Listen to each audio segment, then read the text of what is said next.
Good morning and welcome to Cover 2 Cook. We're going to recap the NFL must-watch games and all of NFL talk from Sunday and Monday night's games. We're going to talk a little bit about some news that broke today about Robert Saleh. And then we're going to talk about what must-watch on Thursday and Friday nights as what games are coming up. But before I get too far, let me bring on my co-host, Mr. Tim Cook. How you doing today? Good. Great football over the weekend and a little shocking news as of this morning. So I'm ready to get into it and see what's going on. Totally agree. And I got to backtrack a little bit from the last episode. I love the London games. It gives us 8 a.m. till 10 p.m. of games, which this past Sunday took you into midnight because of the rain and lightning and all that stuff. Weather delay. Yeah. Definitely want to talk about that. But let's start right off with our first must-watch game, Ravens versus Bengals. It just looked like it was the Ravens were going to give up another one, lose another close one, but Derrick Henry puts it away in the overtime. What do you think about this game? You know, this was a classic Baltimore-Cincinnati game, but the other way. I mean, this game went to overtime, 38-35 Baltimore. I mean, I was figuring maybe a 2017 game, just a regular, defensive deal. Well, both defenses are not really that good. Cincinnati's game is not really good. I mean, that throw that Lamar had out of bounds, throwing to Isaiah Likely in the end zone, that was a sweet ball. I mean, that was, but the Cincinnati defense just let them down. I mean, let them go right down the field to kick the field goal right at the end of the game. I mean, that ball that Burrow had at the end of half to Chase, that I thought that was pretty sweet. That was a pretty sweet ball, But then, Cincinnati goes down, and then the kicker misses the field goal, so they get the ball right back, and they go, and that first King Henry, he's still the king. He is still the king, and they interviewed him at the end of the game, and he says if he knew that guy was that close, that he would have ran it in for a touchdown. He wouldn't have stopped right then and there. So I mean, they end up kicking the field goal for the win. That when the long snapper, I mean that guy that set the ball, I can't think of it, he just didn't have a chance. And that ball was, I mean, there was no way that he was going to get that through the uprights. So I mean, it was a classic game. It just seemed like that Cincinnati's defense is not very good. I don't know if they're not getting enough push up front, but even like we said to this game, if they got to keep their running at Baltimore. But you know what? Lamar, he started throwing the ball. So, I mean, I thought this was a pretty good game. Yeah, I think the defense is yes, giving up as many points as they did is obviously doesn't look like a good defensive performance, but it was a passing attack by both teams, obviously, right? With, they held Henry to 45 yards until overtime. It was the 51-yard run that, in overtime that really gave him the 92 yards. Right. And really, I think Lamar Jackson had 55 yards, they held the rushing yards to a minimum, which I will say is what we said before the game. But then when you came in, you didn't think Zay Flowers would have 111. I mean, Jamar Chase almost damn near had 200 receiving yards. I just think that it got fast, and it got fast, and it got fast. And sometimes when it gets fast like that, it's not because you have a bad defense. It's just you guys can't catch your breath. It's up and down the fields. And that's what I think. I mean, 17 points scored by Cincinnati in the second quarter. That there wasn't much time. There was too many 3-and-outs by Baltimore that caused their defense to be out there and get gassed. I think that's what it was. I don't think they have bad defenses, because that defensive line for the Cincinnati held Henry. I mean, it wasn't a game where Henry was bouncing off people. It was when he got right to the line of scrimmage, they got him. I mean, he had only a couple good rushes up until overtime, but you just saw it right at the end. They were tired, and they let that one go, which now to hear that Derrick Henry said that after the game pisses me off even more because I got him on my face. Just for the Yeah. But it was a good game. It came down to overtime. Yeah. It was one of the only games that went into overtime. So you got to see a little extra football for it. But yeah, it was it wasn't the hard hitting. It was kind of more of a air. It was more of a track meet. It was up down the field. Yeah, that definitely made it different. Burrow had 5 touchdowns. Yeah. I mean, if you had him in fantasy, that's great. But even after the game, they interviewed Burrow, and Burrow's like, "We are not a championship team. We are not playing as it. We're a good team, but we're not even close to being a championship team." He says we've got to play better, and that includes me. Yeah, I mean, it's kind of understandable that you're going to say that when you're 1-4. Like, I Right. mean, Oh, really, they're in big trouble for that. They'll be lucky if they make the playoffs. They're in big trouble for the yeah, division. I don't think they've got a chance in the division. no, They'll be lucky if they make the playoffs right now at 1-4. they'll have to go on a hell of a winning streak to get Yeah. them in that kind of situation. But yeah, no, that's yeah, that for him to say that, it was like, well, yeah, I mean, we all saw you. We've seen you guys for the first 5 weeks. You're Yeah. not a championship caliber team, but I think it was more of a wake up call to the rest of the team saying, hey, get your heads out of your asses. Mm-hmm. That takes us to our next game, the Bills versus Texans. I don't know what the hell the Bills were doing at the end of this game. But what do you think about this game? Yeah. You know what? And start out the game. Them unis for the Texans. Yeah, I'm not liking that. Black, red, and dark blue. That just doesn't have. That's not a good a collection of colors. I wasn't a big fan of it. Even if they went back to the Houston Oilers one, but they can't because that Bud Adams that owns the Tennessee Titans has the trademark of them. So yeah, I wasn't. The Texans, they stopped playing in the second half. They started playing really well, and then they just stopped playing. That intentional grounding that took them out of the field, that almost cost them the game right there. That intentional grounding almost cost them the game. Luckily, like you said, the Bills, they're throwing the ball around like it. The play calling. I mean, they interviewed the coach at the end of the game, and he's like, "Yeah, we probably should have done a few things a little bit different." I mean, they were playing like they wanted to win it right then and there and not take it to overtime. And then they punt the ball and give the Texans a lot of time, like 40 seconds left, and then they have a bad punt. So then they get the ball, and all they had to do is get almost one first down to get it in Fairbairn's range, and then he kicks a 59-yard for the win. It's just like it's questionable what the coach was thinking about. Yeah, I just the throws at the end. I mean, it was like, and it was so funny on Red Zone. The Hansen was just like, do they think they're Yeah.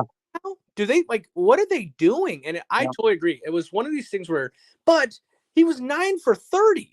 Josh, 9 for 30 for 131 yards. What the hell do you think is going to change in the last 2 minutes of the game that you're going to win this one? I just the biggest problem, and it's so funny to say this now, the biggest problem for Buffalo right now is they don't have a stud wide receiver. They don't have a number one. And when they had that Shakir or whatever his name was out, it's no one stepped up. I mean, where the F is Curtis Samuel? Did he retire? Like, what is happening? The man, Keon Coleman, a rookie, had their most receiving yards for 49. Yeah.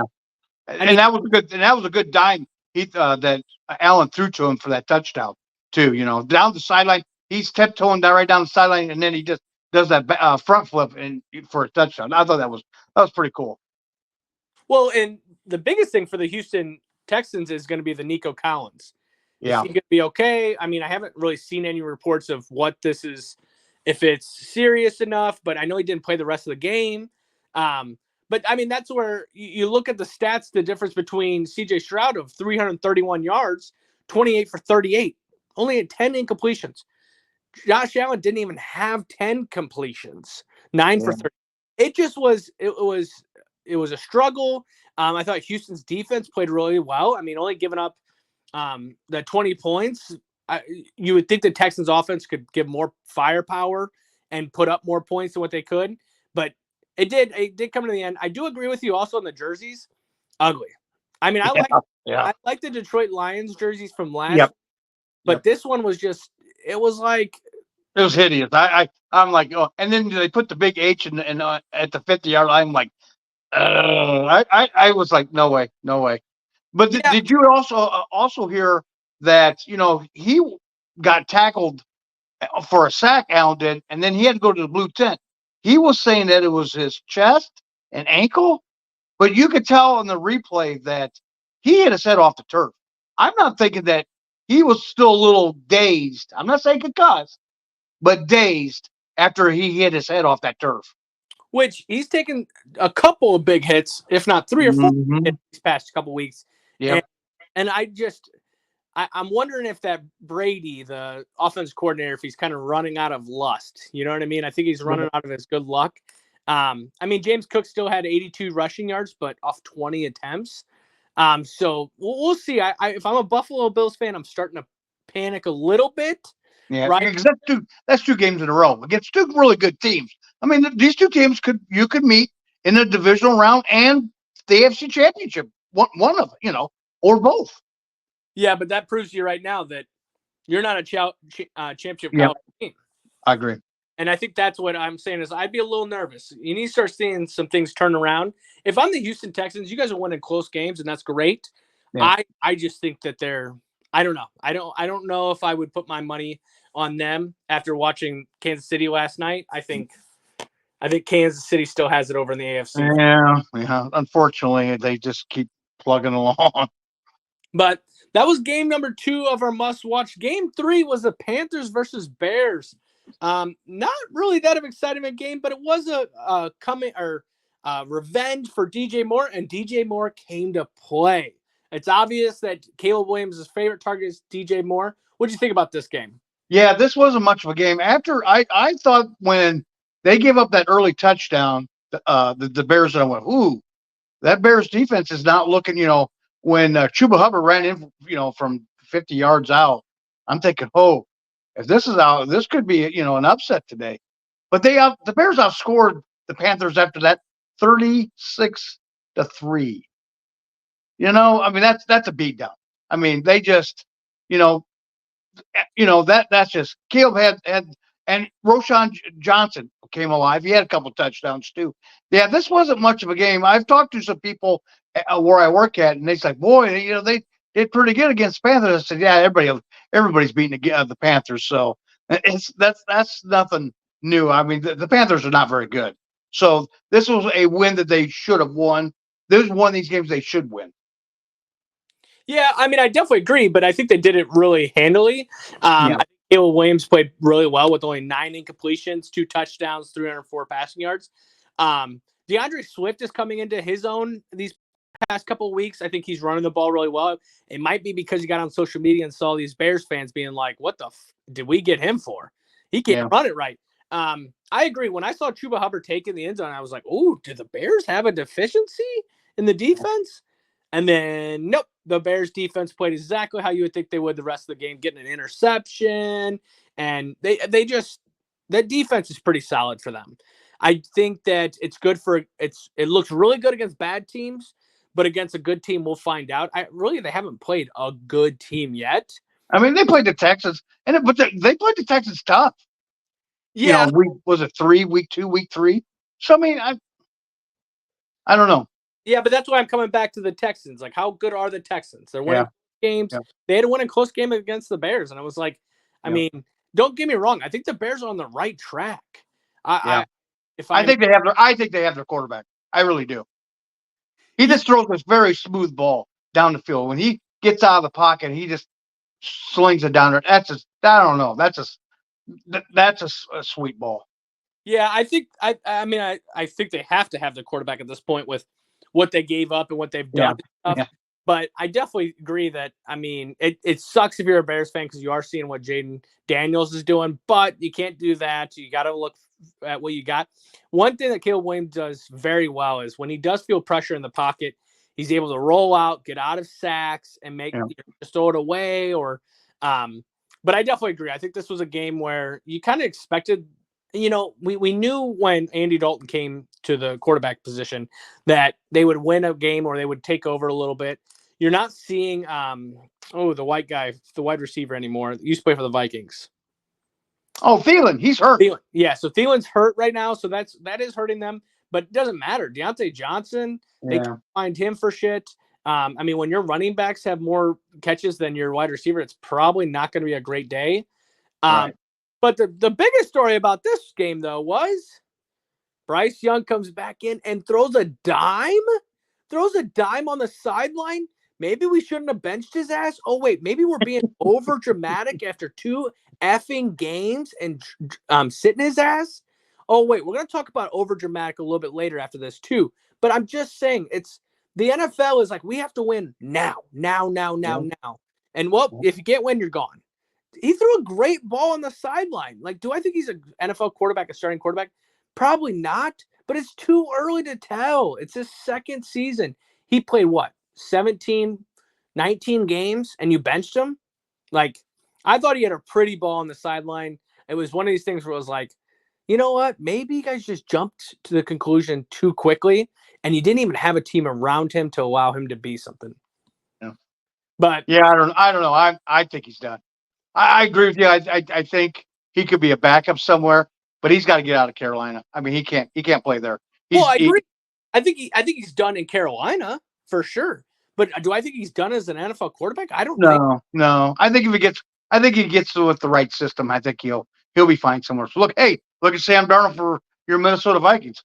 Yeah, but that's one of. I mean, look at Baker Mayfield and look at quarterbacks. Joe Flacco's done it in how many places? And just saying that, like, these quarterbacks, for some reason, they leave this. Oh wait, they leave this first team that they get drafted by because they're a number 1 or number 2 pick, and the team's still trash after a couple years. And that's the one thing I will give credit to the Bears. They brought Caleb Williams in as their first pick, but they went out and got people to situate him. Yeah, Rome Odunze is a great player, but DJ Moore and Keenan Allen hasn't really done much, but DeAndre Swift running the ball now, and that defense is good. You need a good defense with a rookie quarterback, and that's everything I just said right there. Carolina doesn't have. Going out and get Deontay Johnson was not that big of a step up because there was a reason the Steelers got rid of his ass. So, but we'll take it around the horn with the rest of the NFL. On Sunday morning, you were waking up to the Jets and Vikings. Vikings stayed perfect with the 23-17. They'll be going into a bye, so they're going to stay undefeated.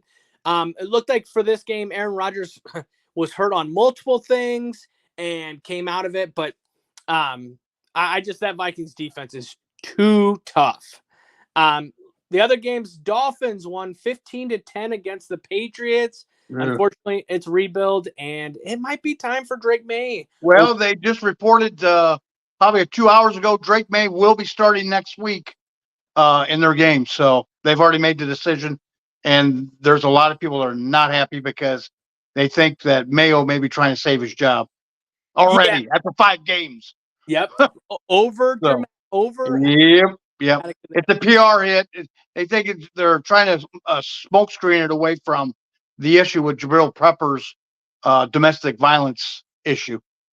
Well, and that, another great situation for a player that's making millions. But I will say another thing with that too is why I put him out there? Why have we not watched the film or watched the games of him, the starting quarterback getting smoked?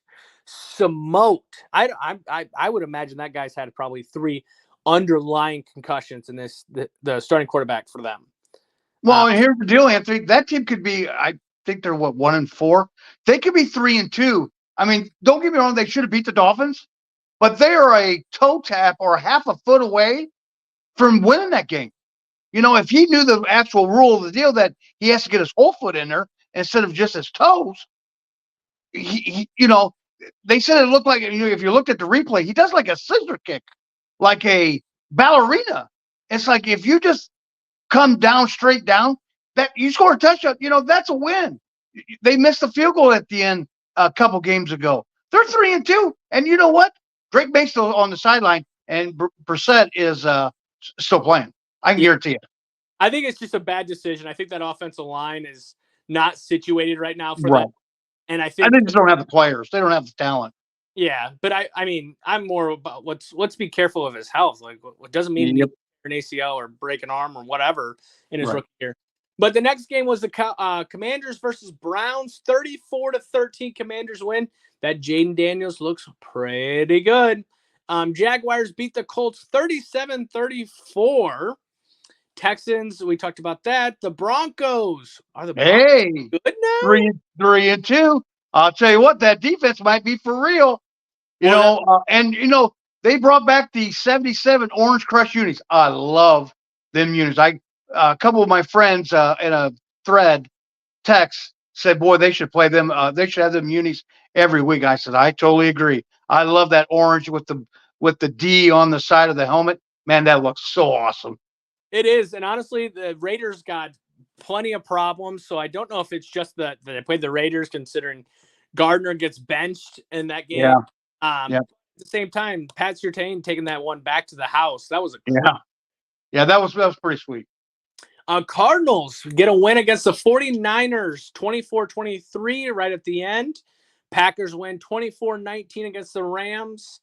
The Giants beat the Seahawks 29-20. Who saw that one coming? And then Cowboys beat the Pittsburgh Steelers 20-17. And last night, the Chiefs get the win and stay perfect 26-13 on the Saints. What game stood out for you on this weekend? I thought, the Steelers defense that was Sunday night game. Okay, the game started a little late because of the weather delay, but that Steelers defense, I thought they would come ready to play. It didn't seem like, I mean, they made Dak throw 3 interceptions, but you got to come up with a defensive stop on 4th down like that. And you can't let Dak throw that ball like that. He threw the ball on 3rd down in the back of the end zone to that Tolbert, and he almost caught it. If you threw it a little bit low, but then that next one, I mean, that was just a sweet ball. And you know what? That could have saved. I think that saved Dallas's season. I really do. Another game, Xavier McKinney's on a 5-game interception streak for the Packers. You know, uh, then you had that Seahawks one. The Seahawks they recover a fumble right at the end zone, and they run it back 101 yards. And then you turn around, not even 5 minutes later, Denver had Patrick Surtain intercept the ball for 100 yards. That is the first time in NFL history within 2 games had a 100-yard return on defense for a touchdown. I thought that was, the Cardinals upset the 49ers. They had a double-digit lead. What's going on with the 49ers? Now they're not looking so good. I think a lot of it has to do with they're finally getting their players back, and now they're just got to get going. They got to get going. Samuel's back. Ayuk's now he finally stepped up this week. So I think that they got they just got to get things moving. I think they'll be in the right deal. And I'll tell you one thing. Last night, Derek Carr, yeah, he's an average quarterback. That's all he will be. That first throw he threw for an interception. Well, who are you throwing it to? He just threw it up in the air, and it's just like it was a lame duck throw. But then, and then he turns around in the second quarter, throws a dime to Rashid, and it's just like, why can't you play? He's so inconsistent, and it's just like that's why New Orleans won't go anywhere. I think Derek Carr. I mean, he'll give you 4,000 yards every year, but he's just too inconsistent. And then you had the Chiefs. I don't know. They just seem like they keep plugging, and they had that 2nd and 34, close to halftime. And they get it. It's just like what defense can stop stuff like that? It's just crazy. I don't know. Yeah, I think the Chiefs, their biggest thing is I mean, Travis Kelce comes to the limelight. Yeah. You got Juju back in there. He's played really well. But you got Patrick Mahomes. He just makes good decisions. He makes the plays happen when it needs to happen. Obviously, the Travis Kelce toss behind for Perrine or whatever his name is. Yeah, Perrine, yeah. Perrine, yeah. I definitely agree. But looking at this week, or before we start looking a little forward, so I ended up 2-1 on my bets. You ended up 2-1. So let me hear Ric Flair. Woo! Really quickly, let's talk about your bets real quickly. Yeah, I had the Washington giving a 3 to Cleveland. They just smoked them. I mean, that was just a butt spanking. The Packers ended up covering. They won by 5. I think it was given 3. And then we had the Steelers defense failing me, or I would have went 3-0 if they just would have held on against Dallas. But it is what it is, and I went 2-1. So still a good weekend. Yep. So I had the Commanders given 3 as well to Cleveland. I agree. Jane Daniels and that Cleveland team is just struggling. I almost want to think that the wide receivers hate Deshaun Watson because they had a lot of drop balls. It might be time for Amari Cooper as this trade deadline coming up eventually. He might be on the get rid of him look as well too. I lost the next game, Packers and Rams. I lost that one with an over of 48.5. I would have took the Packers on that one, but with the 48.5, it came down to the end, and it looked like LA was going to drive and maybe get some points out of it. Would have been right there. For the other game, for Ravens versus Bengals, Ravens giving 2.5. 2.5. They win by 3. Nice little field goal at the end. Would have been nice if Derrick Henry just would have ran the damn ball in. We're looking forward on Thursday. Thursday we have football, and Friday we have football. But before that, we had some big news drop today about Robert Saleh out at the Jets. What do you think about that? I think this thinks high heaven to Aaron Rodgers. I don't know if he actually went in and talked to Woody Johnson, the ambassador Woody Johnson, as he likes to be called. But I think this thinks high. I think he's got his hands all over this firing. I mean, if you've watched on the sidelines, you can just tell that Saleh doesn't even interact with nobody. He just sits there and looks like a bump on the log. Do I think that he's not a very good coach? No, I don't think he's a very good coach. But when you fire a coach, this is not baseball. This is not basketball, where if you could fire a coach after so many games, then that might spark the team. I don't think Saleh might not have been the problem. Maybe it's your OC, Aaron, but you're not going to throw Nathaniel Hackett under the bus because that's your boy. So I think I smell this as high. I know he's going to be on Pat McAfee tomorrow, but he ain't going to tell Pat hardly nothing. You know, I think he got on the airplane coming back from London and went, hey, you know what? We've got to do something different. I don't know, you know, he might be talking to teammates, but I don't know if he went into Woody Johnson, the owner, and said, hey, man, we got to make a change. You just don't see it in the NFL after 5 games, unless the team it's done. I mean, they might start 0-5 or 1-4, and this team ain't going anywhere. Then you might see it. But this is a playoff. Their aspirations was Super Bowl or bust this year because they know they don't have very much longer with a 41-year-old Aaron Rodgers. So I think he had to make a change just to keep the fans happy. But I don't know where you go from there. I don't know if it's going to work out for the Jets. I don't see this in Aaron Rodgers' hands. I don't see that he has that much pull. I think people give him a little bit more too much more credit than what he actually does with this situation.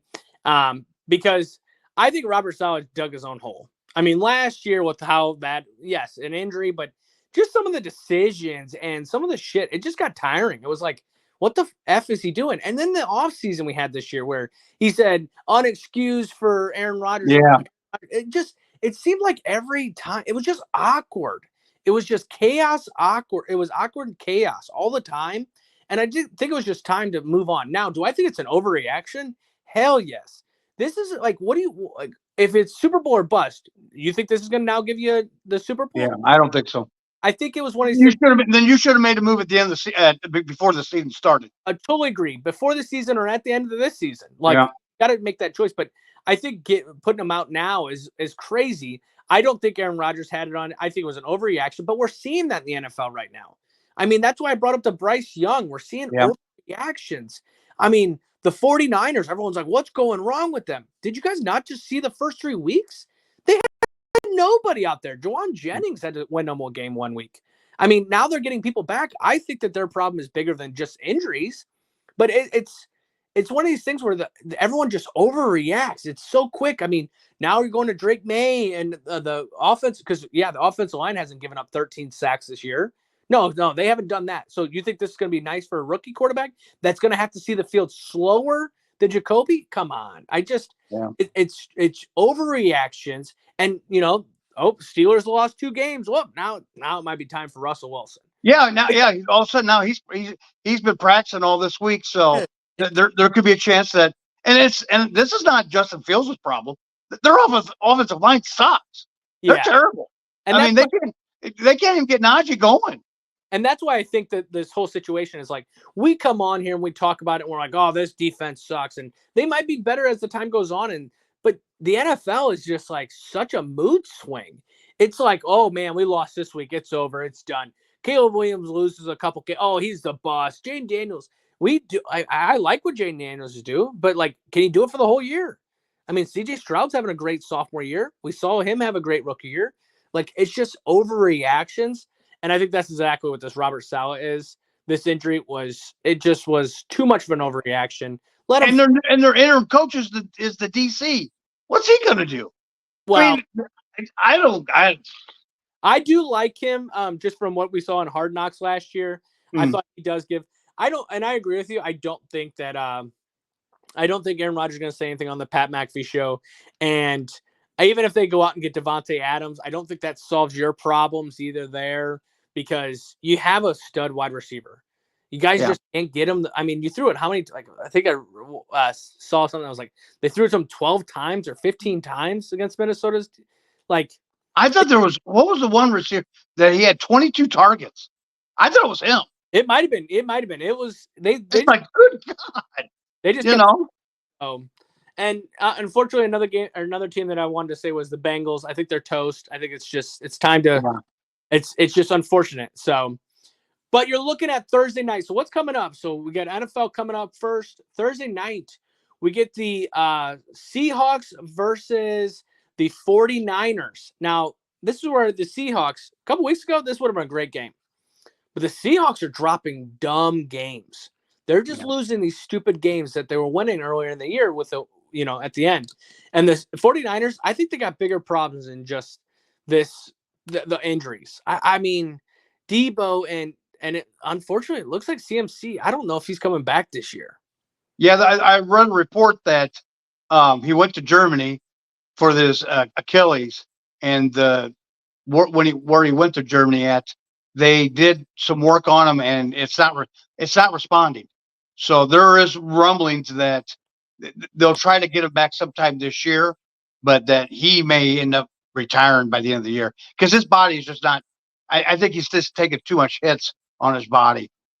Yeah, it's sad, and I think that's where I brought my last conversation up on Sunday about will you ever see another 10,000 rusher like Henry? And it's just like I don't. I seriously don't. This guy's a freak of nature. Christian McCaffrey's a freak of nature. He's a hell of an athlete. It sucks. I mean, you don't want to see a player like this, but the Achilles tendonitis. I mean, in both feet, not just one, both of them. That's not good. Yeah. So, and then Friday night so that game will be a good game on Thursday. We'll talk about that one on Saturday when we recap it. On Friday night, you have Utah versus Arizona State. And I'm saying this is a must-watch game because I think Arizona State might pull a little upset on this Utah team. Utah's just not as dominant as I thought they were going to be in the Big 12. And Arizona State at home being 4-1, watch out for this game. Right now it's supposed to be 95 degrees throughout the day, and they don't know, I didn't see what temperature it's supposed to be by night, but I'm gonna tell you right now, it might be a hot game. Right. Interesting. Yeah, and I have not heard anything as far as Cam Rising playing, not playing, or is he still hurt, or? Well, and that's what I have not either. I was trying to look to see if there was any news about it. I have not seen anything. I do think that matters, right? Like, I think it definitely aspect of them winning or not. But at the same time, too, even with Cam Rising in there, it's just, I mean, I think the Big 12 is wide open for whoever wants it, whoever keep playing the way they should. And this is a conference game. That's why I'm trying to. Arizona State right now is 1-1 in the conference. Utah's 1-1. Like, keep an eye out for them. This is a game where if Arizona State wins this one, but it'll be Thursday and Friday. We got games. We'll give our betting on Friday. We'll do another podcast that will release Saturday morning. We'll give our bets for the October 12th college football, the day where anything can happen. It's going to be a big weekend with a lot of good matchups. Yeah, good matchups. So we'll definitely see. Right before we head out, though, I do got to give a shout out. Today is my 2-year anniversary of my wedding to my wife. She is our biggest listener. She's always coming up to me after the podcast, letting us know what we did better. She's our first comment on Spotify, so I do appreciate it. I love her to death. Happy anniversary, you guys. Yes, thank you. It's been amazing. But I want to thank all the fans out there that listen. We do truly appreciate it. We've seen the comments. We're seeing the shares and likes and posts. So we do appreciate everything. This was episode, is this 22 or 21? 22, I thought. Yeah, episode 22. So we do appreciate everyone doing it. If you like it, comment, post, share it. If you do, subscribe as well. We're on YouTube. So we want to thank everyone. Have a great rest of your week, and we'll talk to you on Saturday.